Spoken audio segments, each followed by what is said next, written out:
کہ یا رب یہ التجا ہے کرم تو اگر کرے، یا رب یہ التجا ہے کرم تو اگر کرے، وہ بات دے زباں پہ جو دل پہ اثر کرے۔ جس دور پہ نازا تھی دنیا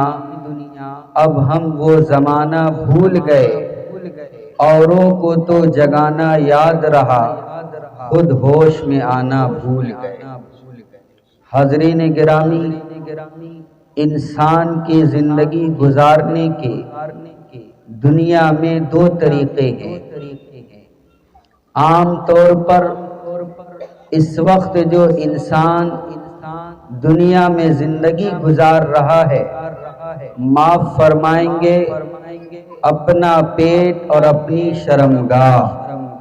عمومی طور پر انسان کی زندگی گزارنے کا جو طریقہ آج ہے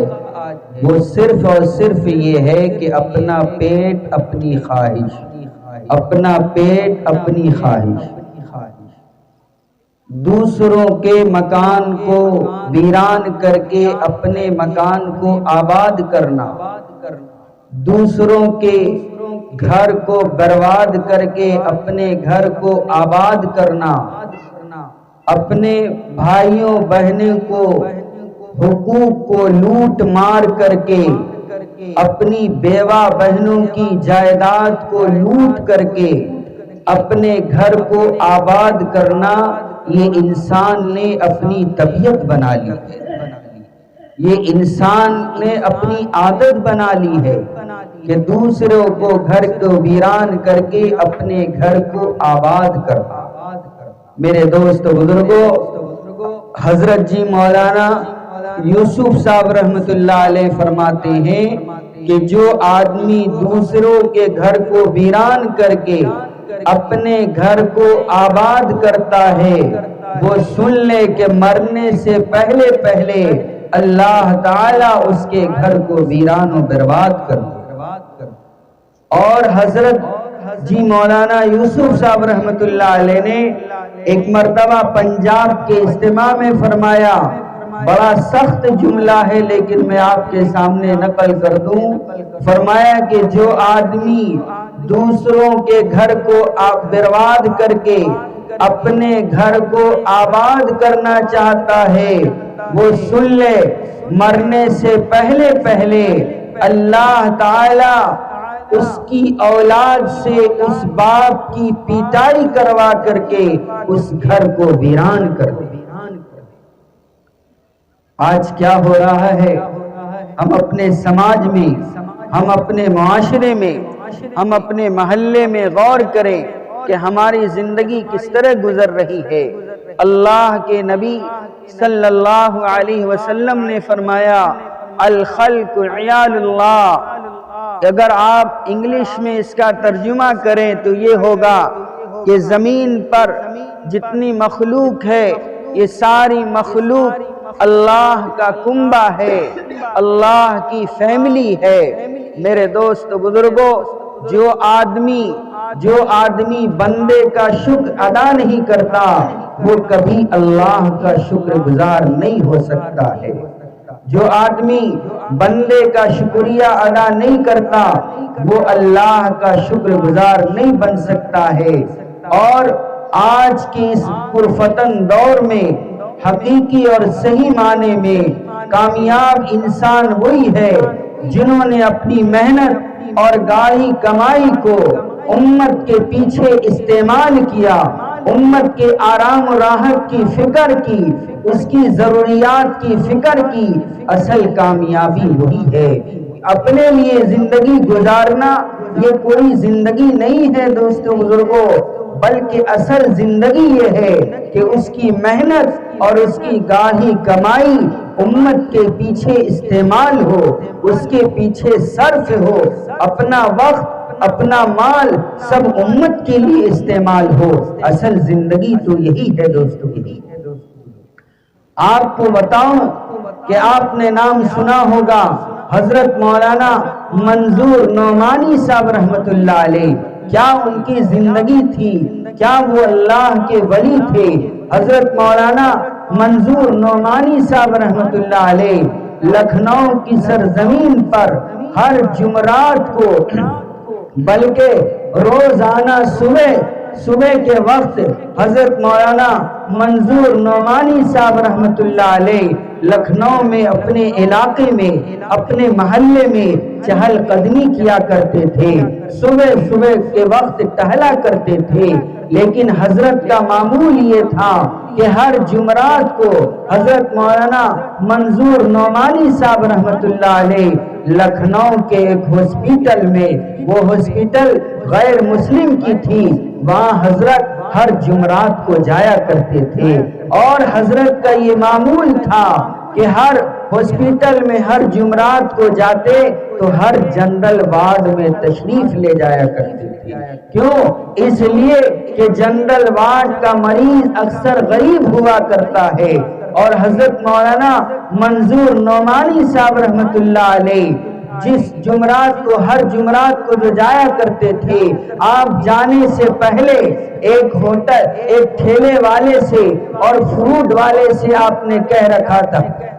کہ 1 کلو کی فروٹ تیار کر کے تم ہاسپٹل کے دروازے پاس لے آنا۔ وہ ٹھیلا والا 1 کلو فروٹ کی تھیلی تیار کر کے وہاں لے آتا، حضرت مولانا منظور نعمانی صاحب رحمت اللہ علیہ وہاں پہنچتے، اور پہنچنے کے بعد اس ٹھیلے والے سے سارا فروٹ لے کر آپ ہر جنرل وارڈ میں تشریف لے جاتے تھے، اور اگر کوئی حضرت کی عمر سے بڑا ہوتا تو کہتے ابا جان فکر نہ کرو، اللہ آپ کو ٹھیک کر دے گا، مالک آپ کو شفا عطا فرما دے گا، خدا آپ کو ٹھیک کر دے گا۔ اگر کوئی بوڑھی عورت ہوتی، حضرت کی عمر سے بڑی ہوتی، تو حضرت فرماتے اماں جان آپ فکر نہ کرے، اللہ آپ کو صحت یابی عطا فرمائے گا، اللہ آپ کو شفا عطا فرمائے گا، مالک آپ کو ٹھیک کر دے گا۔